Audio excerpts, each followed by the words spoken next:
વિધાનસભા ગૃહ ખાતે ખેડૂતો માટે કૃષિ રાહત પેકેજની જાહેરાત કરતા કૃષિ મંત્રી રાઘવજી પટેલે જણાવ્યું હતું કે ગુજરાતના કેટલાક જિલ્લામાં જુલાઈ 2024 માસ દરમિયાન વરસેલા અનરાધાર વરસાદના પરિણામે ખેડૂતના ખેતી અને બાગાયતી પાકોને વ્યાપક પ્રમાણમાં નુકસાન થયું છે।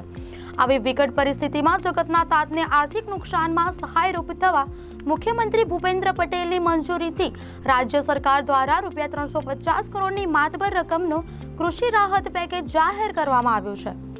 કૃષિ મંત્રીએ કહ્યું હતું કે વડાપ્રધાન નરેન્દ્ર મોદીની પ્રેરણાથી ગુજરાત સરકારનો અભિગમ હંમેશા ખેડૂતલક્ષી રહ્યો છે। રાજ્યના ખેડૂતો પર આવેલી કુદરતી આપદા સમયે ભારત અને ગુજરાત સરકાર હર હંમેશ ખેડૂતોની પડખે અડીખમ ઊભી છે। ખેડૂતોને વાવણીની શરૂઆતના તબક્કે નુકસાનીમાં સહાય મળે અને તેઓ ઝડપભેર ફરી વાવેતર કરી શકે તે માટે મુખ્યમંત્રીના અધ્યક્ષ સ્થાને તાત્કાલિક ધોરણે આ ખેડૂત હિતલક્ષી નિર્ણય લેવામાં આવ્યો છે।